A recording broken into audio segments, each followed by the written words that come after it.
Hi friends, എല്ലാവർക്കും നമസ്കാരം. Learn ICT skill YouTube ചാനലിൻ്റെ പുതിയൊരു അധ്യായത്തിലേക്ക് എല്ലാവർക്കും സ്വാഗതം. ഇന്ന് നാം പരിചയപ്പെടാൻ പോകുന്നത് വർക്ക്ഷീറ്റുകളെക്കുറിച്ചാണ്. വർക്ക്ഷീറ്റുകൾ എങ്ങനെ തയ്യാറാക്കാം? എല്ലാവർക്കും വീഡിയോയിലേക്ക് ഒരിക്കൽ കൂടി സ്വാഗതം. നിങ്ങളിപ്പോൾ സ്ക്രീനിൽ കാണുന്നത് ഒരു വർക്ക്ഷീറ്റാണ്. പലപ്പോഴും നമുക്ക് നമ്മുടെ സ്കൂൾ ജീവിതവുമായി ബന്ധപ്പെട്ട് നമ്മുടെ ക്ലാസ്സുകളിൽ വിവിധ വിഷയങ്ങളുമായി ബന്ധപ്പെട്ട് നമുക്ക് ചോദ്യപേപ്പറുകളും ഓരോ ചാപ്റ്റേഴ്സിൻ്റെയും തുടർ പ്രവർത്തനങ്ങളുമായി ബന്ധപ്പെട്ട് വർക്ക്ഷീറ്റുകളൊക്കെ നമുക്ക് പല രീതിയിലും ചെയ്യേണ്ട ആവശ്യകതകൾ വരാറുണ്ട്. എങ്ങനെ നമുക്ക് വർക്ക്ഷീറ്റുകൾ വളരെ എളുപ്പത്തിൽ മനോഹരമായി ചെയ്യാമെന്നതാണ് ഇന്നത്തെ ട്യൂട്ടോറിയൽ നാം പരിചയപ്പെടുന്നത്. ആദ്യം നാം മനസ്സിലാക്കേണ്ടത് വർക്ക്ഷീറ്റുകൾ ചെയ്യാൻ ഏറ്റവും ഉപകാരപ്രദമായിട്ടുള്ള ആപ്ലിക്കേഷൻ ഏതാണ് എന്നാണ്. വർക്ക്ഷീറ്റുകൾ സാധാരണ നമുക്ക് ചെയ്യാൻ വളരെ ലളിതമായിട്ടുള്ള ഒരു ആപ്ലിക്കേഷനാണ് ലിബ്രോഫീസ് റൈറ്റർ. അതുകൊണ്ട് തന്നെ നിങ്ങൾ ഇപ്പോൾ കാണുന്ന ഈ ഒരു വർക്ക്ഷീറ്റ് ലിബ്രോഫീസ് റൈറ്ററിൽ എങ്ങനെ ചെയ്യുന്നതാണ് എന്നാണ് നാം ഇപ്പോൾ പരിചയപ്പെടാൻ പോകുന്നത്. ഒരു വർക്ക്ഷീറ്റ് നാം ചെയ്യുന്നതിന് മുമ്പ് ആദ്യം എന്തൊക്കെയാണ് നാം മനസ്സിലാക്കേണ്ടത്? നാം ഒരു വർക്ക്ഷീറ്റ് ചെയ്യാൻ ആരംഭിക്കുമ്പോൾ ആദ്യം നാം ആ വർക്ക്ഷീറ്റിൻ്റെ ഒരു മാതൃക അല്ലെങ്കിൽ അതിൻ്റെ ഒരു ഫോർമാറ്റ് നമുക്ക് മനസ്സിലുണ്ടാകണം. അല്ലെങ്കിൽ അതിൻ്റെ ഒരു മാതൃക നമ്മൾ ഒരു പേപ്പറിലെങ്കിലും അതിൻ്റെ സ്ട്രക്ചർ എങ്ങനെയായിരിക്കണമെന്നുള്ളത് നമ്മളൊന്ന് രേഖപ്പെടുത്തി വെച്ചിരിക്കുന്നത് അല്ലെങ്കിൽ അതിൻ്റെ ഒരു ഫോർമാറ്റ് വരച്ചു വയ്ക്കുന്നത് നന്നായിരിക്കും. ലിബ്രോഫീസ് റൈറ്ററിൽ ഈ വർക്ക് ആരംഭിക്കുന്നതിന് മുമ്പ് തന്നെ നാം ചെയ്യാൻ പോകുന്ന വർക്ക്ഷീറ്റിനെ നന്നായി മനസ്സിലാക്കുക എന്നുള്ളതാണ് ആദ്യം നാം ചെയ്യേണ്ടത്. മനസ്സിലാക്കുക എന്ന് പറഞ്ഞാൽ ഇവിടെ എന്തൊക്കെ കണ്ടൻറ്റുകളാണ് ആദ്യം ഉള്ളത്. ഇവിടെ ഒരു ടൈറ്റിൽ വരുന്നുണ്ട്. നമുക്ക് ഈ ടൈറ്റിലിൻ്റെ ഭാഗത്ത് ഇവിടെ പ്രത്യേകിച്ച് സ്കൂളിൻ്റെ പേരൊന്നും കൊടുത്തിട്ടില്ല. നമുക്ക് സ്കൂളിൻ്റെ പേരുകൾ കൂട്ടിച്ചേർക്കാം. അതിനുശേഷം പിന്നെ ആക്ടിവിറ്റി 1 എന്ന് പറഞ്ഞിട്ട് ആ ആക്ടിവിറ്റി എന്താണെന്ന് പറയുന്നു. അതിനുശേഷം ഒരു ചിത്രമാണ് വരേണ്ടത്. അപ്പോൾ നാം ഒരു ചിത്രം വരുന്നുണ്ട് എങ്കിൽ ഈ വർക്ക്ഷീറ്റ് തയ്യാറാക്കുന്നതിന് മുമ്പ് തന്നെ ഒരു ചിത്രം നാം ഇതുമായി ബന്ധപ്പെട്ടുള്ള ഒരു ചിത്രം അല്ലെങ്കിൽ ഇവിടെ വരേണ്ട ചിത്രം നമ്മൾ നമ്മുടെ ലാപ്ടോപ്പിൽ ഉണ്ടായിരിക്കണം. അത് കഴിഞ്ഞ് നമ്മൾ പ്രധാനമായിട്ട് മറ്റെന്തൊക്കെയാണ് വരുന്നത് നോക്കാം. അത് കഴിഞ്ഞ് പ്ലെയിൻ മാറ്ററാണ് വരുന്നത്. പിന്നെ ഇവിടെ ഒരു ബോക്സ് വരുന്നുണ്ട്. ഒരു പക്ഷേ ഇതിനകത്ത് നിരവധി ചിത്രങ്ങൾ വരുന്ന ഇതാണെങ്കിൽ നാം ആദ്യം ചെയ്യേണ്ടത് ആ ചിത്രങ്ങൾ നമ്മുടെ ലാപ്ടോപ്പിൽ ഡൗൺലോഡ് ചെയ്ത് വയ്ക്കുക അല്ലെങ്കിൽ ലാപ്ടോപ്പിൽ അത് കരുതുക എന്നതാണ് ആദ്യത്തെ സ്റ്റെപ്പുകൾ. അതുപോലെ തന്നെ നാം വേറൊരു കാര്യം ശ്രദ്ധിക്കേണ്ട, ഈ വർക്ക്ഷീറ്റിൻ്റെ ഒരു ഔട്ടറായിട്ടൊരു ബോർഡർ നമ്മൾ കാണുന്നുണ്ട്.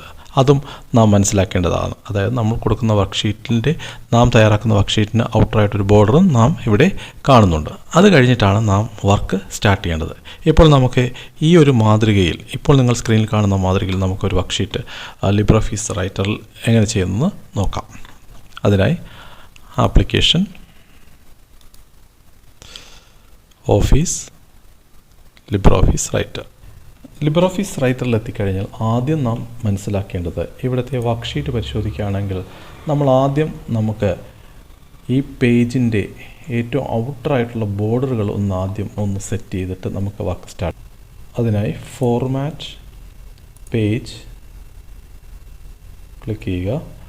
അവിടെ നമ്മൾ പേജ് ഒന്ന് ക്ലിക്ക് ചെയ്തതിന് ശേഷം ഇവിടുത്തെ ഓറിയൻറ്റേഷൻ എപ്പോഴും ഇവിടെ പോർട്രേറ്റ് ആയിരിക്കും. പോർട്രേറ്റ് എന്ന് പറയുമ്പോൾ വെർട്ടിക്കൽ രീതിയിൽ എന്നാണ്. ഇവിടെ അഥവാ ലാൻഡ്സ്കേപ്പിലാണ് കിടക്കുന്നതെങ്കിൽ നിങ്ങൾ പോർട്രേറ്റ് എന്ന രീതിയിലോട്ടാകുക. ഡിഫോൾട്ടായിട്ട് പോർട്രേറ്റേ അങ്ങനെ കിടക്കത്തുള്ളൂ. അതൊന്ന് ഉറപ്പുവരുത്തണം. ഈ പേജ് എന്ന ടാബിൽ ക്ലിക്ക് ചെയ്തതിന് ശേഷം അതിനുശേഷം നമ്മൾ ബോർഡറാണ് കൊടുക്കേണ്ടത്. ബോർഡർ എന്ന ടാബിൽ ക്ലിക്ക് ചെയ്തതിന് ശേഷം ഇവിടെ സെറ്റ് ഓൾ 4 ബോർഡേഴ്സ്, പേജിൻ്റെ 4 ചുറ്റും ബോർഡർ വരാൻ വേണ്ടി ഈ രണ്ടാമത്തെ ഇത് ക്ലിക്ക് ചെയ്യുക. അപ്പോൾ നമ്മുടെ പേജിൻ്റെ ചുറ്റും ഒരു ബോർഡറിൻ്റെ ഇത് സിമ്പിൾ ഇവിടെ കാണിക്കുന്നുണ്ട്. ഇനി നമ്മൾ ചെയ്യേണ്ടത്, നമ്മൾ സിംപ്ലി ഇതിൽ ഓക്കെ ഒന്ന് കൊടുത്തു കഴിഞ്ഞാൽ ഇപ്പോൾ നമ്മുടെ പേജ് നോക്കിയാൽ ഈ പേജിൻ്റെ ഒരു ബോർഡർ വന്നിട്ടുണ്ട്. പക്ഷേ ഈ ബോർഡറിൻ്റെ ഈ വർക്ക് നോക്കിയാൽ ഇത്തിരി കട്ടിയുള്ളൊരു ബോർഡറാണ് നമുക്കിവിടെ കാണുന്നത്. അപ്പോൾ അതുകൊണ്ട് നാം ഫോർമാറ്റ് പേജ് കൊടുത്തിട്ട് ഇവിടെ ബോർഡറിൻ്റെ ഇതിൽ നമ്മൾ അതിൻ്റെ വിഡ്ത്ത് ഒരു 1 പോയിൻ്റ് എന്നുള്ള രീതിയിൽ അതിൻ്റെ വിഡ്ത്ത് കൂട്ടുന്നതിനനുസരിച്ച് ഇതിൻ്റെ തിക്നെസ് കൂടും. നമുക്ക് ഓക്കെ അടിച്ച് നോക്കിയാൽ ഇപ്പോൾ നമുക്ക് ഒരു ബോർഡർ വന്നിട്ടുണ്ട്. ഇനി നാം ചെയ്യാൻ പോകുന്നത് പ്ലെയിനായിട്ട് നമ്മുടെ ഹെഡിങ്ങുകൾ ടൈപ്പ് ചെയ്യുക എന്നുള്ളതാണ്. അതിനായി ഞാൻ ആദ്യം ഉദാഹരണത്തിന് നമ്മളിവിടെ കാണുന്ന വർക്കിൽ സ്കൂളിൻ്റെ പേരോ അങ്ങനെയൊന്നും കാണില്ല. നമുക്കൊരു മാതൃകയായിട്ട് ഒരു സ്കൂളിൻ്റെ പേര് സാമ്പിളായിട്ട്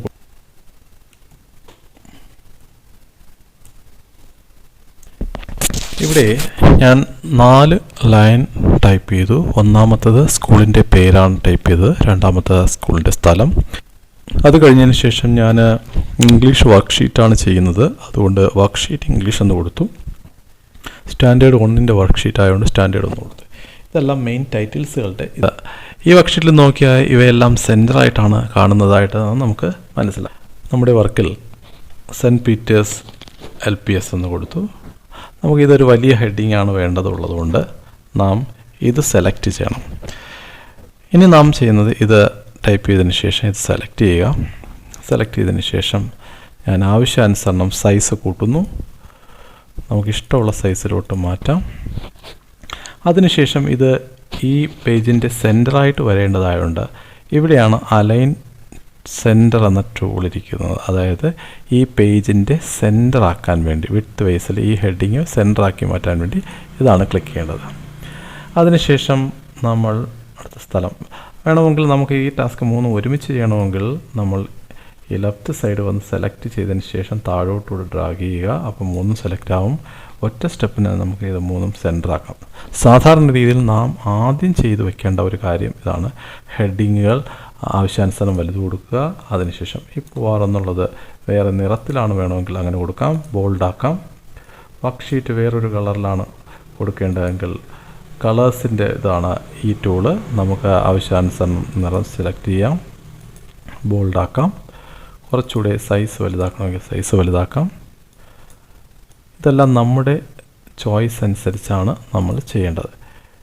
ഇത്രയും നമ്മൾ കൊടുത്ത് ഇവിടെ നിറം കൊടുത്തു, ബോൾഡ് കൊടുത്തു. ഇത്രയും ആയപ്പോൾ നമുക്ക് നമ്മുടെ വർക്ക്ഷീറ്റിൻ്റെ ടൈറ്റിൽ ഇത്രയും കഴിഞ്ഞതിന് ശേഷം നമ്മുടെ വർക്ക്ഷീറ്റ് പരിശോധിക്കുകയാണെങ്കിൽ അടുത്ത് വരുന്നത് ഒരു ആക്ടിവിറ്റി 1 എന്നാണ്. അപ്പോൾ ഞാൻ ഇതിനകത്ത് ഇതേ മാതൃകയിൽ തന്നെ കൊടുക്കുന്നില്ല, കുറച്ചുകൂടെ കാര്യങ്ങൾ കൂട്ടിച്ചേർക്കുന്നുണ്ട്. ഉദാഹരണത്തിന് ഞാൻ ഈ വർക്ക്ഷീറ്റിൽ ഇവിടെ ഹെഡിങ് കഴിഞ്ഞിട്ട് എനിക്കൊരു ലൈൻ വരണമെന്ന് ഉണ്ടായിരുന്നു വിചാരിക്കുക. ഉദാഹരണത്തിന് ഇത് കഴിഞ്ഞ താഴെ ഇവിടെ ഒരു ലൈനാണ് വരേണ്ടതെങ്കിൽ നിങ്ങൾ ചെയ്യേണ്ടത് ഇവിടെ ലൈൻ ഇൻസേർട്ട് എ ലൈനൊക്കെ ഇൻസേർട്ട് ചെയ്യണമെങ്കിൽ ഇവിടെ ക്ലിക്ക് ചെയ്യുക. ഇവിടെ ക്ലിക്ക് ചെയ്തതിന് ശേഷം നിങ്ങൾ ഇവിടെ ക്ലിക്ക് ചെയ്യുന്ന സമയത്ത് ലൈൻ ടൂൾ ക്ലിക്ക് ചെയ്യുന്ന സമയത്ത് നമുക്ക് മൗസ് വേറൊരു ഷേപ്പിലോട്ട് മാറാം. അപ്പോൾ എവിടെ നിന്നാണോ ലൈൻ വരയ്ക്കേണ്ടത് അവിടെ വെച്ച് ക്ലിക്ക് ചെയ്തിട്ട് നമ്മൾ സ്ട്രൈറ്റായിട്ട് വരയ്ക്കുക.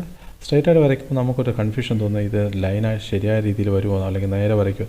അപ്പോൾ നിങ്ങൾ ഷിഫ്റ്റ് എന്നൊരു കീ കൂടെ പ്രസ് ചെയ്യുക. കീബോർഡിൽ ഷിഫ്റ്റ് എന്ന കീ പ്രസ് ചെയ്തിട്ട് നിങ്ങൾ മൗസ് ചെയ്താൽ അത് വളഞ്ഞു പോകത്തില്ല. അല്ലെങ്കിൽ നിങ്ങൾ മൗസ് അങ്ങോട്ട് പോകുമ്പോഴൊക്കെ ഇത് ലൈന് തെറ്റായ ഡയറക്ഷനിൽ പോയി അത് കൃത്യമായ ലൈനാണ് വിളിക്കുന്നത്. ഷിഫ്റ്റ് കീ പ്രസ് ചെയ്താൽ അതൊരു സ്ട്രൈറ്റ് ലൈനായിട്ട് തന്നെ ഇത് ചെയ്തു. ഇപ്പോൾ നമുക്ക് ഒരു ഹെഡിങ്ങായി അത് കഴിഞ്ഞ് താഴെ ഒരു ലൈൻ കൊടുത്തു.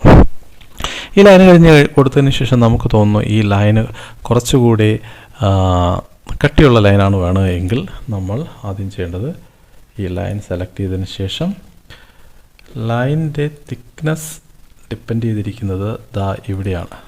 നിങ്ങളിവിടെ ഇതിൻ്റെ വാല്യൂ കൂട്ടുന്നതിനനുസരിച്ച് ലൈനിൻ്റെ വലിപ്പം കൂടും. അതിൻ്റെ ലൈനിൻ്റെ വലിപ്പം കുറയ്ക്കാനാണെങ്കിൽ കുറയ്ക്കുക. 0 എന്ന് പറയുമ്പോൾ ഈ ഒരു പോയിന്റിലായിരിക്കും.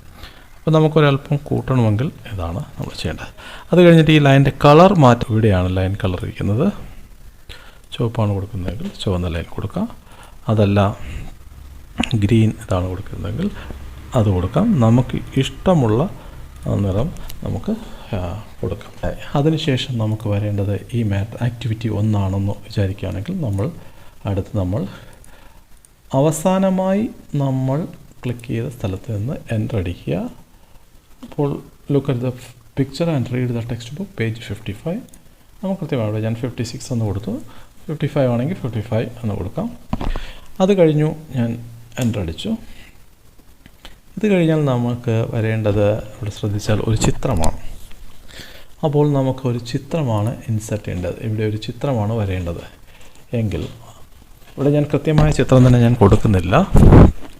നമുക്ക് ചിത്രം ഇൻസെർട്ട് ചെയ്യേണ്ട രീതി ഞാൻ നിങ്ങൾക്ക് പറഞ്ഞുതരാം. അപ്പോൾ നമുക്ക് ചിത്രം ഇൻസെർട്ട് ചെയ്യണമെങ്കിൽ ഇവിടെ ഒരു ടൂളുണ്ട്, ഇൻസെർട്ട് ഇമേജ് എന്നാണ്. അതിൽ ക്ലിക്ക് ചെയ്യുക. ഇൻസെർട്ട് ഇമേജ് എന്ന് ക്ലിക്ക് ചെയ്യുമ്പോൾ നമ്മുടെ ചിത്രം എവിടെയാണോ കിടക്കുന്നത്, ഉദാഹരണത്തിന് നമ്മുടെ ഡെസ്ക്ടോപ്പിലാണ് ചിത്രമെങ്കിൽ ഡെസ്ക്ടോപ്പിൽ ക്ലിക്ക് ചെയ്യുക. ഡൗൺലോഡ്സിലാണെങ്കിൽ ഡൗൺലോഡ്സ് ക്ലിക്ക്. ഞാനിപ്പോൾ വെറുതെ വേറെ ചിത്രങ്ങളില്ലാത്തതുകൊണ്ട് ഒരു മാതൃകയ്ക്ക് വേണ്ടി ഇത് മാത്രം ഇങ്ങനെ കൊടുക്കുന്നു. അപ്പോൾ ഈ ചിത്രം നമുക്കിവിടെ ഇൻസർട്ട് ചെയ്ത് കഴിഞ്ഞാൽ നമുക്ക് മൗസ് ഉപയോഗിച്ച് ഇതിനെ പൊസിഷൻ ചെയ്ത് വയ്ക്കാം. ഇതിൻ്റെ വലുപ്പം നമുക്ക് കൂട്ടാം, കുറയ്ക്കാം. അതിനുവേണ്ടി ഈ കോർണറിൽ പിടിച്ച് നമ്മൾ ഇതിൻ്റെ വിഡ്ത്ത് വൈസിൽ വലിച്ചു കഴിഞ്ഞാൽ വീതി മാത്രമേ കൊടുത്തു. അപ്പം ചിത്രം ഒന്ന് നമുക്ക് ശരിയായ ഒരു പ്രൊപ്പോർഷനിലായിരിക്കത്തില്ല. അതുകൊണ്ട് ശരിയായ പ്രൊപ്പോർഷനിലോട്ട് പോകണമെങ്കിൽ നിങ്ങൾക്ക് ഈ കോർണറിൽ ക്ലിക്ക് ചെയ്തിട്ട് കുറയ്ക്കുകയോ കൂട്ടുകയോ ചെയ്യാം. അതിനുശേഷം മൗസ് ക്ലിക്ക് ചെയ്ത് വെച്ച് നമുക്ക് പൊസിഷൻ ചെയ്ത് വയ്ക്കാം. ഡിയർ ഫ്രണ്ട്സ്, ഇന്നത്തെ ട്യൂട്ടോറിയലിൽ വർക്ക്ഷീറ്റുമായി ബന്ധപ്പെട്ട് ഇത്രയും കാര്യങ്ങൾ മാത്രമേ സൂചിപ്പിക്കുന്നുള്ളൂ. ഇതിൻ്റെ അടുത്ത പാർട്ടിലാണ് ഇതിൻ്റെ ബാലൻസ് വർക്കുകൾ, ഈ വർക്ക്ഷീറ്റിൻ്റെ ബാക്കി വർക്കുകൾ എങ്ങനെ കംപ്ലീറ്റ് ചെയ്യാമെന്നുള്ളത് അടുത്ത ട്യൂട്ടോറിയലിലാണ് പറയുന്നത്. എല്ലാവരും നന്നായി ഇത്രയും ഭാഗം നന്നായിട്ട് ആദ്യം മനസ്സിലാക്കുക. എന്തൊക്കെ ടൂളുകളാണ് ഇതിൽ പരിചയപ്പെട്ടെന്ന് മനസ്സിലാക്കുക, പ്രാക്ടീസ് ചെയ്യുക. പുതിയ ട്യൂട്ടോറിയൽ വീണ്ടും കാണുന്നതുവരെ നന്ദി, നമസ്കാരം.